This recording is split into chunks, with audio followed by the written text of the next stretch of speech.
in a castle. Have a chair. The castle.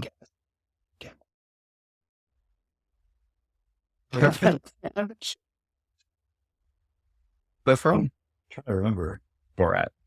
Yeah. Okay. Have a chair. Have a chair.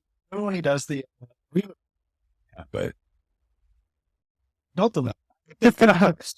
So one of my friends actually, the scene where he's doing the driving instructor, the guy's like an old guy. Rick, he actually was my friend. Have you, my friend? I don't think so. he was actually his driving instructor in high school. Like he did that whole scene in Perry Hall, Maryland. That's pretty cool. I was So- talking about my connections to Borat. It's not good. Not on air. Not on air. My name aboard. So how was everyone's Christmas, Year's? So yeah, I mean, we traveled back to California from Indy, and it was our first time traveling with the 8-month-old. It did not go well. Let me tell you, 4 hours in an airplane, 2 hours in an airport, sucks. Coming back though was 10 times worse, and mostly just because we had to drive 3 hours to the airport. We get into 3 hours. 3 hours to the airport because we were staying in Central California. We had to drive up to San Francisco, and needless to say, the 8-month-old did not have it. She was as good as you could expect an 8-month-old to be, but like also terrible. Hope your guys was a little bit better. It was as busy. Didn't have to travel, so that was good. But yeah, just Christmas surrounded by 3 birthdays, and New Year's. It was nuts, but it's a good time. But yeah, I'm glad the chaos is over. It's the hair of the dog for you. I figure you were just drinking the entire time. Yeah, it's just been a 2-week long. Yeah. How about you, Brooks? Kind of same thing. My family from Baltimore. My mom, my dad, my brother. We did like an early Christmas, and then for actual Christmas New Year's, we just kind of hung out at the in-laws. Kind of like rotted there for a couple of days, so it was nice to do Thanksgiving at my parents' house. So I got that side of what we've just had. Yeah. November, December. So. Yeah. And we're still trying to get him back on now, so well, good luck to you. Well, should we cheers? I think we should. You made it back. We survived. We survived in 2023. So I figured we'd talk about since the new year, everyone's kind of talking about resolutions, being a better me, all that kind of stuff. Kind of what we would do if we were starting out trying to find our first property. Yeah. Here in the first couple months. I guess a little plug for Nick does a little course on the side where he helps investors do this, trying to buy a property within the first 3 months. So this is kind of right up his alley. So we'll talk about that, some of the resources you need, some of the things that we would look for as far as building a team, stuff like that. So, let's just start off. You're kind of the expert in this and the teaching side of it. So we'll let you start. Expert might be going a little far, but from a high level, guys, I tend to see that this time of year, people are really getting into it. Like people have decided, hey, this is going to be the year where I make a difference, I make a change. The way that manifests for me, I don't do any real advertising or anything like that, but I do go on Bigger Pockets. And anytime I see anything Indianapolis related, I'm just commenting and like, feel free to reach out. I'd love to spend some time with you. And dude, January has already been like 3x the number of people as what I was seeing in November and December. So clearly people are interested. We've all watched, and we talked about it in the last episode. Everything's been off for a couple of years. I think a lot of people were on the sidelines because there were non-contingent offers being made consistently. And now interest rates are up. So a lot of people decided that they weren't going to move. I think a lot of people are finally deciding, hey, looks like interest rates are going to drop. This might be the time to be making a move. And so I think one of the key things that's, that anybody can do when they're getting started is really define what their goals are. And I think January is a really good time to establish it. What am I looking to do? There are a million ways to invest in real estate. There's what you guys do. There's wholesaling. Yeah. There's buying turnkeys.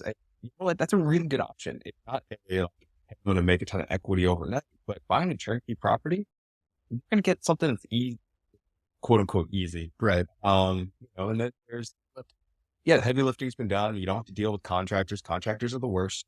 As a person who runs a construction company, contractors are the worst. Then you potentially want to flip. It's kind of be much more active, but you're not going to get passive income over the long term. A lot of people want to do BRRRR. BRRRR has been the sexy thing for the last, decade now that everybody wants to do, where you buy, rehab, rent, refinance, repeat.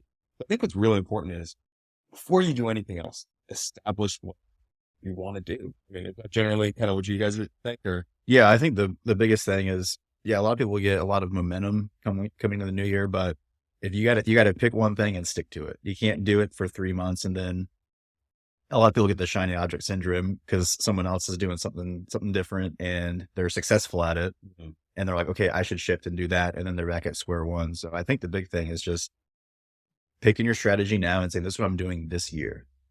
Get really good at that, and then revisit if you want to switch up strategies next year. And it might take a couple of years before you get really good. It could. Some people catch on quick. Some people, it takes a long time. A lot of factors go into that, but just stick to one thing and just focus on that this year. There's going to be other things going on, but just keep your blinders on and look. We've gotten like 2 offers within like the first 5 days of property. Yeah, that had debt for 2 months. Properties that were on the market with nothing for like 3 months, and then New Year's, and then offer on one, offer on the other. Shit. Well, one's gonna probably get accepted, but the other one was. It's a laughable offer, but when it's action happens, it's action movement. And going into January, that always does tend to be like mid-January when things start to pick back up for the spring seasons. That would be kind of expected from that perspective as well. But I think you guys kind of hit it on the head. Determine exactly what you want to do. The next step that I think that everybody needs to take is to determine what good enough is a deal. Yeah. Because there's always a better deal out there. Yeah. I guarantee you find a home run deal. There's a grand slam deal out there that you could potentially be passing on, but you'll never do a deal. Have a very determined, hey, the deal meets this criteria. I'm flipping and I make $25,000 or whatever that number is for you. Or, hey, if I find a rental that makes $100 of cash flow, or there are a variety of different methods you can look at, but determine exactly what your criteria is, that if I find this, I buy it. Is going to be kind of the next step. What do you guys think about it? And assessing, on top of that, assessing like, what's your risk outlay? That's back to path, right? Do you want to put a bunch of money into this up front and try to get that money back and reinvest it like the BRRRR? Or do you want to do a turnkey where you're okay with it? Mm-hmm. Or do you want to do wholesale where you kind of want to do that? Kind of the same kind of thing. I've been lucky enough to work with a lot of like first time flippers, someone looking for their first flip property. And a lot of the people that have eventually done well came to me first for their first deal and said, hey, I just want to flip a house, make enough money to pay off my expenses. And I don't even care if I make a couple of grand. I just want to do the first deal to see how the process works. So we can kind of fine tune moving along. And then down the road, this guy's flipping like 3 houses a month. And it all started with one, but he didn't care how it went necessarily. He didn't want to lose money, but he just wanted to get the experience first, tighten up the process and then get better and grow. Yeah. So then your first deal is always going to suck. It's always going to be one of your worst deals unless you are the luckiest son of a gun in the world. Yes. So, I mean, that's in that scenario, it was essentially a free education. So he looked at it that way and worked out. I think that's super, super smart approach. Yeah. Okay. So, we established, hey, this is what I want to do. This is good enough. That's the point at which I think you're qualified to begin building out. Any time before that point that you're building out your team, you're wasting their time.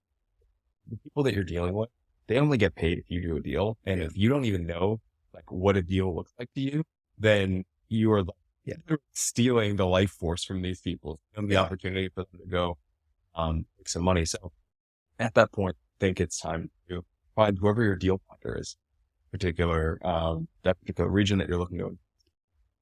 I generally advocate, and you guys can counter me on this. I generally advocate that when people get started, they work with an agent. Got somebody who's fiduciary, when you hire an agent, they must act in your best interest. That doesn't mean they're always good at their job, but they must, in all situations, as your fiduciary in all of these transactions. Yeah. I'm a huge advocate of when you're getting started working with somebody like that. It took me probably 3 years, 4 years before I felt comfortable go work with who was a fiduciary as my deal finder. I think a lot of people could probably work a lot faster than I did. I could probably go a lot further than I did, but that's a huge piece for me. What do you guys think as wholesalers yourselves? And a lot of times those agents have deals that are not marketed. Yeah. So, I mean, they'll know about stuff either from us or someone else that either not fit the market yet, or they're getting emails. So, I mean, they're in the know in that sense as well. Yeah, I think I mean, obviously they're supposed to, yeah, legally they're supposed to work in your best interest. Yeah, I think that's the best way to do it, is have somebody that is supposed to have your best interest in mind. A lot of times are connected with us, or they are connected. They do have a seller that they're going to represent, that maybe the seller isn't worried about getting top dollar in the market. We had a realtor that had same kind of situation. We ended up wholesaling a deal from a realtor that was going to put it on the market, but this seller didn't necessarily want top dollar. He was just trying to, didn't care. He had a set number he wanted in mind. This was the number. She knows that this is not the top of the market for them, and she lets them know. And I don't care. They're cash. They're ready to go. We closed within a. They have connections like that sometimes. It's a home run. Yeah, I mean, I've always been for someone using an agent as their first few deals. Even as a wholesaler, like, you know, I leave that door open. You know, if someone's buying their first property from me, and they have an agent, I'm like, hey, bring them on. Like, that doesn't mess up the deal. It doesn't mess up the numbers. Like, it's part of real estate. It happens every day. No problem with that. And then once they see that everything's kind of straightforward, you know, sometimes they will get to the point where they can do off market stuff and stuff with no agent. A lot of times that builds a relationship with us with that connection with the realtor. Yeah. So in the future, they'll start pointing some of their clients our way, which helps both of us. Yeah, absolutely. So yeah, people go in, they've got their agent, their deal finder, whoever that's going to be. Then they need to kind of establish the rest of the team. In most situations, the way I view it is the agent is the MVP in most situations, because in that particular market, they should have connections, especially if they're investor focused, that help fill out the rest of your team. Eventually, I think the MVP shifts, and we'll talk a little bit about that. When you're getting started, having a great agent, there's nothing quite like it. It's expensive, especially if you sell a property to have an agent, but I definitely advocate for it. People you need to add to your list, I think, are insurance agent. Again, you should have potentially somebody already in your network that can do that, or your agent definitely knows somebody who they can refer that out to. And then the person who I think is actually going to be important there in the transaction is your lender. And there are a variety of different types of lenders out there. We generally, I think, and you guys correct me if I'm wrong or expand on it, we generally are advocates working with local lenders in most situations. You know, while you may live in California, you may live in New York, you've got a great lender out there. They're used to dealing with $1 million mortgages, you know, $1.5 million mortgages in a lot of situations. And you buying this rundown duplex in Indianapolis for $125,000 or whatever the number is. They're not going to understand it. They're not going to understand it. It's going to scare under. Well, it's going to be a low priority because these guys get paid based on a percentage of the actual loan. And so do you think they're going to focus on your $1.5 million deal that they're working on, or the 125 that you're working on? Like, it's going to be a priority for them. So finding people who are local, yes, who understand underwriting, I think is key. So, I mean, do you guys have any thoughts on lending? Obviously there's kind of the long-term versus the short-term lending. Do you kind of dig into that a little? No, I would agree. Same kind of thing. Just in there are people. I mean, there might be people in California or certain institutes from there or from the East Coast that do a lot of lending up here that do understand. I feel like for the most part, to somebody who's understand our market, what we're doing, give you a little bit of priority. Need somebody who's a little more familiar how the deal structure works. And same thing on the back end, a refi these things at some point, which is a whole other animal, but it's harder to get. If you're out of state, I guess it's harder to find more local lenders. A lot of them want you to live in the state, but we do have some connections that allow for people to live out of state. And Market's yeah, a little bit different, but here in Indianapolis, we're not unique. There are other markets that look very similar to ours. yeah. Oh, absolutely. Definitely the Midwest. And then what's also important here is understanding, again, it circles back to your strategy. Are you essentially looking for short-term finance? You'd be looking for short-term financing in a flip situation. You'd be looking for that in a BRRRR situation, where you need essentially somebody to help you purchase the property, and then potentially help you with the finance on the actual construction side. And then you need somebody on the back end to potentially help you refinance if you're going to go for the BRRRRs. Understanding all those different pieces. Generally speaking, you've kind of got to go the hard money route as you get started. If you're going to finance on the short term for the construction thing, there are other opportunities. There are construction loans with local lenders in a lot of situations, but then traditional lending on the back end is generally the right approach, and or DSCR lending. We can probably dig into different lending options in a future episode, and particularly deep. And also don't let hard money interest rates. Oh, I use hard money on a daily basis. So saying we don't really care about the interest. It's almost, think of it as you're paying the tax to have an easier access to money. Yeah. Some of these, it's not a long-term play. It's short. And some of these long-term or some of these hard money lenders don't fluctuate anywhere from 11 to 15%. Just depending on who the lender is, who knows? Who cares? Bake that into your numbers, or you make a little less on the back end. I mean, in all actuality, you have that loan for hopefully at the most 6 months to a year.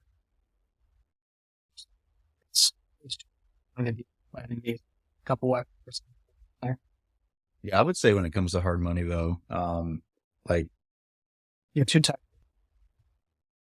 Right. But as far as like getting someone like efficient at it, that's when I think the local lender comes into play. Oh gosh, yeah. Yeah. Having just in my experience, local reps, at least. Yeah. Someone, because I've seen a lot of people who were just completely out of state from the primary market, and it's taken months to close a deal before. It shouldn't. A hard money lender should take less than 3 weeks, in my opinion. Yeah. And if they're really 10, 12 days. Yeah, some people do that quick. And so, really understanding that process is going to be important. And I think we should dig into that in a future episode, the different types of lending and when to use them. But okay, then, we've got our agent, we've got our insurance agent, we've got our lender in that situation. Now let's talk about property management. I think everybody here in this room is an advocate of property management. And let me know if that's not the case. We all live local to our properties.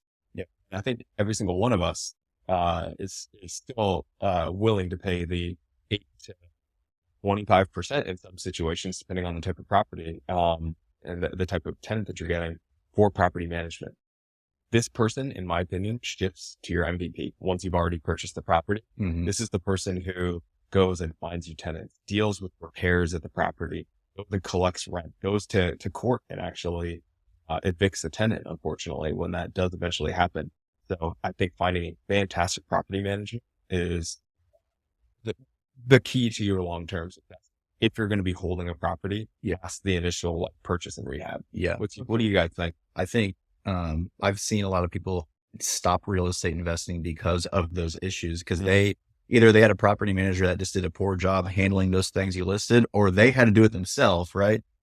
Which is going to it's a whole, but then everyone has other jobs and it becomes a second job, and then real estate investing is no longer fun. It's annoying, you're getting gray hair over it. So no, I definitely agree they become your MVP, and if they can take all that stuff off your plate after you're done rehabbing and place a tenant, then it makes your life a lot easier. I would completely be perfectly frank. There's not a ton of great ones. I mean, like I said, there's a whole another episode on some horror stories from all, not only property managers, but from all assets. But we'll do an episode on all that. People like to laugh at my history, so we'll talk more. And we have a guest that Nick and him are going to get along very well. They've got similar stories that they're going to be bad too. It might be a longer episode. Yes, I don't have a ton more to add. Got kind of Yeah.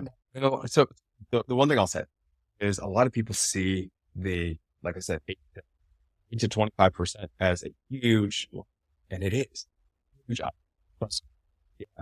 Buying yourself that peace of mind is 100% worth it. I unfortunately have to self-manage a couple of properties due to the way certain LLCs are set up. I have to do it myself, and I hate my life every time I have to deal with these in these properties. Every single time I'm like, God, I should just sell the property. You were saying like, and to essentially de-risk yourself to have local experts is super. What a lot of people don't understand, there's so many people getting started, is guys are probably all brilliant out there. They're probably all really good at what you do and probably experts at what you do. That's why you have enough capital on the side. You want to be investing in real estate.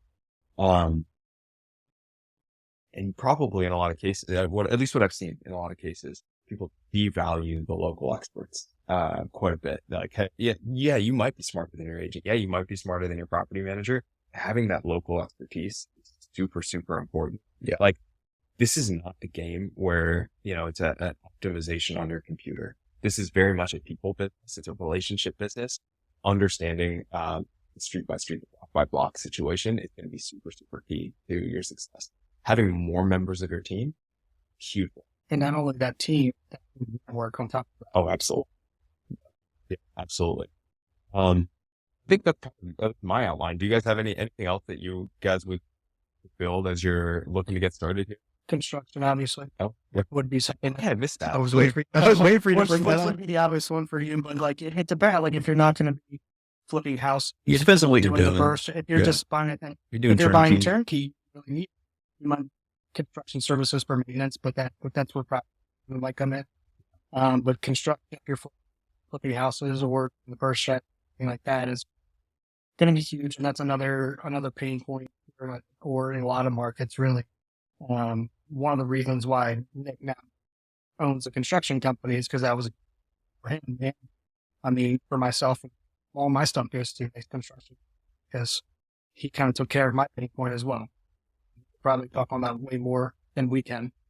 Contractors suck, guys. And I found one good one. It's time to partner up with him. But fundamentally, there's a whole lot of trust that goes into the construction industry. You have to trust somebody enough to large sums of money. And in a lot of cases, they're going to require you to pay for a lot of this materials costs, the costs, all of this. And transparently, it's not a super high margin business. It's just contractor might be making 15, 20%. It's all said and done. They don't have the margin to necessarily go for your project, huge amount of money. And so for that reason, you have to come up with capital. And so, finding a really good investor friendly contractor is going to be super key. I think we're really good for Indianapolis, but that is the extent of what we're able to serve. I would definitely on your estate agent, property manager, in addition to looking up on your pocket on Google, making sure that person actually has a little bit of a reputation. You want to go with the cheapest contractor. That's a mistake a lot of people make if they try. It's a red flag. Oh, yeah. Probably handyman. They're probably not licensed, probably not bonded.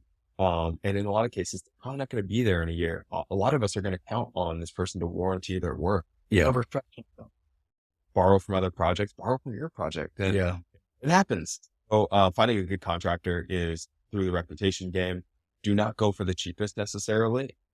Go for the one who you believe is going to get you over the finish line, because the cost of that insurance, the cost of having things done incorrectly when you're trying to refinance, the cost of the appraiser walking through your property on a BRRRR and realize that this is handyman work.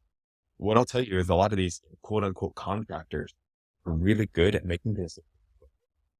Oh yeah, in person, it's completely total crap in real life. I'm sure you have to walk through plenty of those properties where like the investor probably thought they did a really good job and the photos look great. And then you're like, no, the floor, the stuff that you can't see, like from California. So finding a really good reputable person to work with. you're just doing the enrolled approach, then less of an issue or the turnkey approach, but definitely an issue long term if you're going to be going the value add route. Yeah. So, question, I guess. I think when a lot of us started out, when we were on Bigger Pockets, listening to Brennan's and all of them when they were doing all their stuff, a lot of them recommended these contracts that said that basically the contractors do the work, make sure you structure it where the contractors do the work first before you pay them. And I know that's never really been the case for me. I've never found a contractor that does it that way in a sense, or at least putting some money up front to get the job starting. How does that work on your side? I think it's an important distinction. You're not probably, unless it's a very small project and this would be worked with a ton of times, you're probably not going to get into a situation with, like I was, they're running their business properly. They're making 15% all said and done, which means they can't go front 50% of your project because they've got to pay their team. They've got to pay $50,000 rehab. Yeah, absolutely. It's $25,000 out of pocket. Why should they finance your project on your behalf? Like that's not something that's fair to your contractor. With that in mind, the way we've structured it internally and the way I've seen good contractors work in other markets is we expect a little bit of, it might be 25, it might be 33%. On the project, the bigger the project, usually the smaller percentage you're looking for. But you want a little upfront money that allows your contractor to go out there, buy some materials, put together, get all the permits, all that you're going to actually want for that project. But then my expectation from that point is that the contractor, if you pay 25%, they should get to near that 50% mark before they ask for another draw. Like, they need that little bit up front to pay for materials, but at that point, then they should get to that 50% mark. And at that point, they should be working for their next paycheck, not their last paycheck. So you paid 25 up front, pay the next 25 at the 50% mark, the next 5% mark, you close out that project percent mark, final percent, and adjust that for thirds and all of that. But that essentially, you have to trust that contractor with that money up. At that point, then they're working for their next paycheck. In a lot of cases, what I do advocate is keeping a little back at the end, just until you've had an inspector or somebody else through, that property manager or something like that, been through the property and validated, hey, it's all done. Yeah, it's all done. It's all done properly.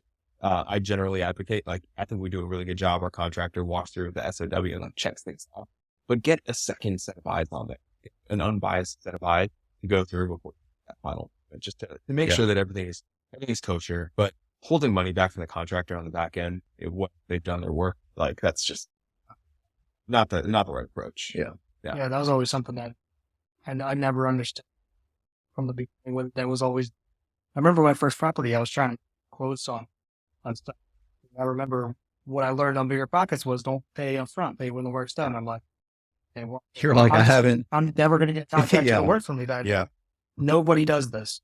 And I think it's fair to pay for the materials up there. Here's going into the house. Yeah. I mean, and to your point, paying a little extra than the hand for the trust factor in general, and the piece of mind that the work's getting is done. And speed is another thing that you don't think about as a value add, but these that have one guy on the job that's going through and doing it, it might take 3-4 times as long interest that entire time. You're waiting out issues in the market where value might drop. Who knows? You run your comp based on today. You don't want to wait 6 months in the future when all those comps completely the market could be completed. Yeah.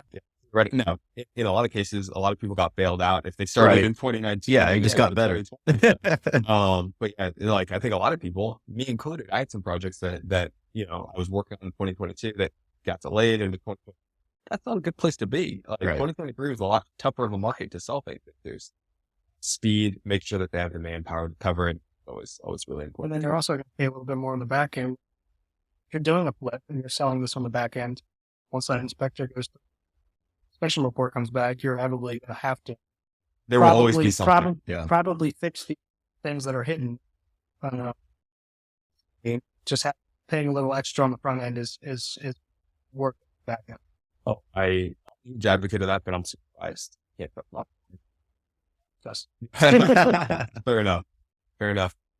Got through there. We've established, hey, set up your team, pardon me, set up your goals, what good enough is, set up your team. Anything else you guys advocate if people are looking to get started here in 2024? same thing I said in the beginning, just like you said, like if you have a criteria, meet your criteria, and you've set how much money, what your risk factor is, dive into a deal. Yeah. The only way you're going to figure out if this is for you, if it's worth it, and to figure out the expensive thing actually do is reading and listening to podcasts and everything else. I learned way more just by diving into deals than I did ever. Don't get me wrong, I learned a ton. Got me off the bench to do some stuff. I actually had some knowledge, some things, but diving into a couple of deals is what really what I'm for. Even more in that first deal. Yeah, that's what I say. I just think just go in on one, learn from it, get better from it. But sitting on the sidelines and waiting for that home run deal, it cripples you. It keeps you on the sidelines. So yeah, I would just stop analyzing, overanalyzing. Yeah, exactly. Just find one that makes sense, do it, learn from it, and get better. And you know what? The last thing that all people should do is calculate it work. That you're able to go through and figure out if the deal actually makes sense. You want something that's scalable, something that you can track over time. That prior ones, Bigger Pockets has a good one. Feel free if anybody wants to reach out to me. I'm more than willing. I was going to say, I mean, you should probably have some sort of, maybe not like a one-on-one mentor, but you should make some friends in the space that have done it. Run the deal by them. They can analyze it for you real quick and say, yeah, I mean, it makes sense because of XYZ, because they have those calculators and everything that help you out. So everyone has different calculator. So yeah, would work. Yeah. Well, and definitely, I think that's a key point there. Maybe that's the next member of the team is having that mentor willing to work with you, because you want somebody who's unbiased. exactly. Every person that we talked about in your team only makes money if you buy a deal. Having a mentor who's somebody who is just, hey, it is for you, but It doesn't affect them. well, whether or not you purchase doesn't affect them. Yeah. That's a really key person to like gut check you. Yeah. Because while an agent might be a fiduciary, they're always going to have in the back of their mind that paycheck, that 3% when you buy that property. And it's impossible to not be wisely. Really? Contractors, with all of these people, only make money if you purchase. So I think it's a really good point. Yeah. Perfect. Well, I'll just speak for myself. Necessarily help you in markets outside of Indianapolis, but if anybody needs help building a team here in Indianapolis and Bloomington, Kokomo, and the kind of surrounding market, they can reach out to me at nick@offleashinvestments.com. They can reach out to you guys as well. Your team. Brooks at BRRRR.com or BRRRR Instagram is a good way to reach out to us as well. You can see all of our deals. Yeah, my email is randy@brrbuysindy.com. And yeah, I mean, I'm open to talking to anyone about the Indy market, looking for their first property, looking at any deals, deal analysis, things like that. I'm an open book, so fine. Yeah, we'll be sure to point you in the right direction if we don't have an answer. I've got a couple connections in Maryland, as well as Florida, a couple of markets like Kentucky, stuff like that. But yeah, for the most part, the three of us were here. So those